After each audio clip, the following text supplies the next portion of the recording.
Ou seja, será que eu e todas essas sociedades, formada por inúmeros e milhares de médicos, de especialistas, será que estão errados? Será que apenas um que outro que está defendendo uma bandeira do óleo de coco, eles estão certos? Não esqueça que todas essas sociedades estão largando notas, largando ofícios, desmistificando a ação milagrosa do óleo de coco. E todas elas dizem, nada tem comprovação científica, por isso não use, não indica. Tem tanta coisa científica para falar, por que eu ia escolher uma coisa que não fosse científica? Só que eles não leem, eles não estão estudando. Então, para eles nem sabem se é científico ou não. Aí eu acho que, eu sempre disse, muita gente usa o nome de Jesus em vão, mas eu descobri na minha história que muito mais em vão do que o nome de Jesus é o nome ciência. Esse jargão, isso não é científico, quando eu escuto isso, é uma pessoa que não sabe o que está falando. Então ela quer se defender, ela fala, isso não é científico. Mas para aí, agora o doutor vai tocar num assunto que esse sim faz bem, para a parte cardiovascular. Escute bem, o óleo de coco, ele é formado 86% da sua estrutura por gordura saturada.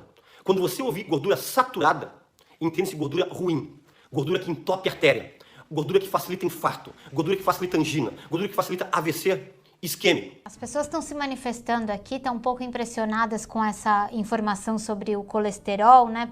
E é para estar mesmo, porque essa lavagem cerebral existe há muitos anos, entendeu? Há muitos anos. Eu acredito que as pessoas são doutrinadas a... Isso começou em 1953 com Ansel Keys, essa história de colesterol e de gordura saturada, que nós vamos poder discutir aqui também, que é outro mito, que eu desafio você de novo a me achar um trabalho mostrando que gordura saturada dá problema cardíaco. Eles tentaram isso com vários estudos. Eles tentaram isso com o estudo de Honolulu, tentaram isso com o estudo de Porto Rico, tentaram isso com o estudo de Chicago, e o grupo de colaboração Cochrane, que faz as revisões sistemáticas, fez um trabalho enorme de revisão, de meta-análise, e chegou à conclusão que também não existe causalidade entre gordura saturada e doença cardiovascular. Mas a maioria dos médicos continua acreditando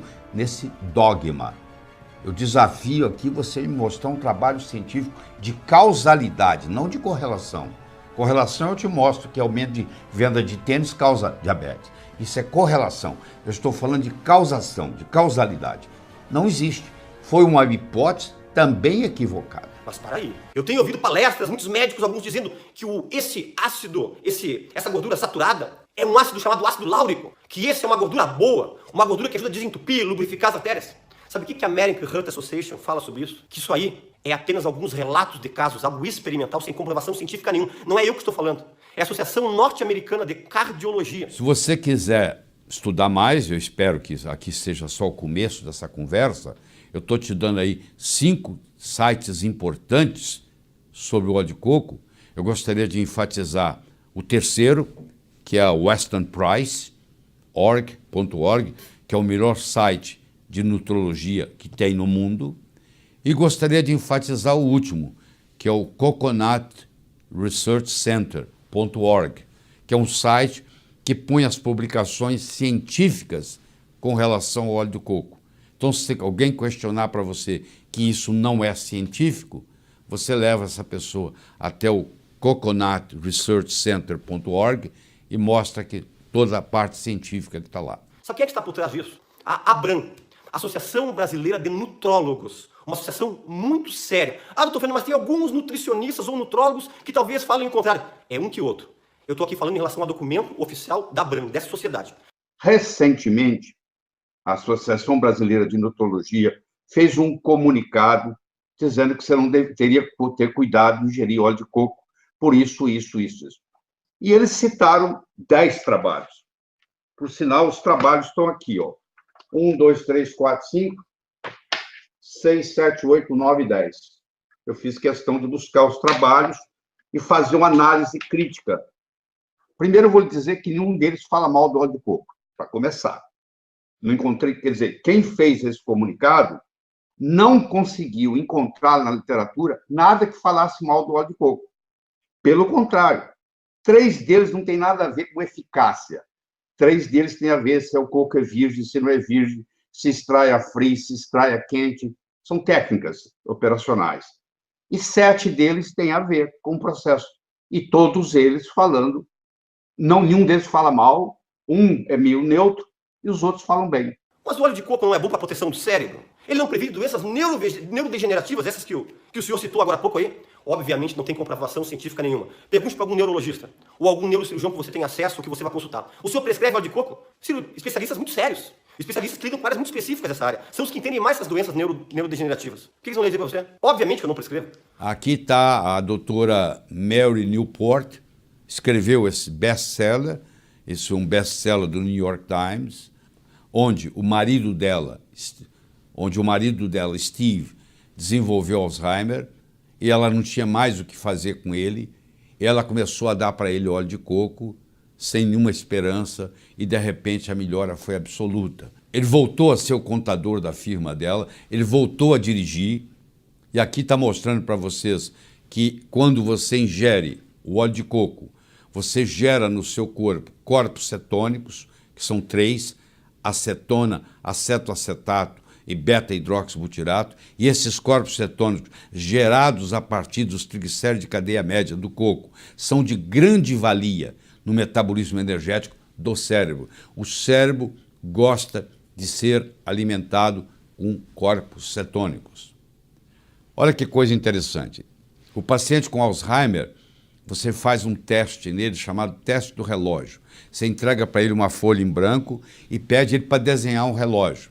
O Steve, o marido da doutora Newport, ela entregou para ele uma folha em branco um dia antes de começar o óleo de coco e pediu ele para desenhar um relógio. Olha o que ele desenhou. Ele fez um esboço, você não sabe que aquilo é um relógio. Aí ela colocou uma colher de sopa 3 vezes ao dia de óleo de coco. Olha o que acontece 2 semanas depois. 2 semanas depois, olha lá, compara o antes do óleo de coco, compara com 2 semanas depois. Agora, aqui 1 mês depois, 37 dias depois, olha a diferença que vai acontecendo. Isso aqui não tem jeito de não ser verdadeiro. Olha lá, mostrando o efeito. Isso repercutiu e ele voltar a dirigir, ele voltar a ser o contador, ele voltar a ter emoções normais. Isso com apenas óleo de coco. Não subestime esse alimento funcional. Vocês querem saber qual foi o resumo que a doutora Karen Michaels falou no vídeo dela? O óleo de coco é veneno para a saúde. Tudo que estão falando do óleo de coco é pura besteira. Ela usou esse termo pejorativo em alemão, mas o nosso português é pura besteira. Ele citou: o óleo de coco da vasoconstrição diminui o calibre dos vasos coronarianos. E isso facilita eventos cardíacos, tipo infarto agudo do miocárdio e angina. Por isso, não utilize óleo de coco. Na palestra intitulada Óleo de Coco e Outros Erros Nutricionais, a professora também afirmou, abre aspas, o óleo de coco é um dos piores alimentos que você pode comer, fecha aspas. Ela aborda a questão dos ácidos graxos saturados que o óleo de coco contém, dizendo que tem um efeito prejudicial sobre o corpo, como, por exemplo, aumentar o colesterol ruim, que é o LDL, indo contra o senso comum de que o óleo de coco faz bem para a saúde. Mas então, o que levou o óleo de coco a ser conhecido como benéfico para a saúde? 1. Óleo de coco contém ácidos graxos com poderosas propriedades medicinais. Mas não sou eu que estou dizendo isso aqui não, tá? Tá lá no The American Journal Clinical Nutrition. Segundo fonte na descrição, estudos realizados com milhares de pessoas não encontraram nenhuma ligação entre as gorduras saturadas e doenças cardíacas. Tudo que for falado aqui, links na descrição, tá bom? 2. Populações que consomem muito óleo de coco são saudáveis. 3. Óleo de coco pode ajudar a queimar mais gordura. 4. O óleo de coco pode matar micro-organismos perigosos. 5. O óleo de coco pode reduzir sua fome, ajudando você a comer menos. 6. Óleo de coco pode ajudar a melhorar os níveis de colesterol no sangue. 7. Os ácidos graxos no óleo de coco pode impulsionar a função cerebral em pacientes com Alzheimer. 8. O óleo de coco pode ajudar na perda de gordura abdominal. Bom, obviamente que eu não vou citar todos aqui, gente, só no PubMed. São cerca de 1.715 artigos acadêmicos sobre o óleo de coco. E se você pesquisar no Google acadêmico, por essas palavras, você vai encontrar muito mais. Citei aqui 8 dos benefícios mais populares do óleo de coco para ficar fácil para você. Então é isso, gente. Leia, pesquise, vá atrás da informação, tire suas conclusões. Aproveite os links dos artigos e pesquisas que estão na descrição para você saber se realmente vale a pena ou não consumir óleo de coco. Se alguém que está aí me assistindo me trouxer um trabalho científico mostrando que gordura saturada faz mal, eu rasgo meu diploma de medicina. Eu estou falando isso em público para vocês. Isso aqui está para milhares e milhares, centenas de milhares de pessoas. E segundo, tem que ficar bem claro aqui, ó, que a saturada do coco é diferente da saturada da carne. Por exemplo, o saturado do coco são ácidos graxos de cadeia média. Caprílico, cáprico, láurico. Eles não funcionam como gordura. Eles entram, são absorvidos, não precisa de bile para ser absorvida, eles vão direto para o fígado e são utilizados como energia.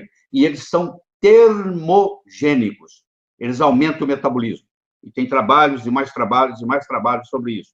Então, eles são saturados, sim, mas eles são saturados de cadeia média. Você tem saturados de cadeia curta, você tem saturados de cadeia média, você tem saturados de cadeia longa. Tá? Então, eles são saturados de cadeia média.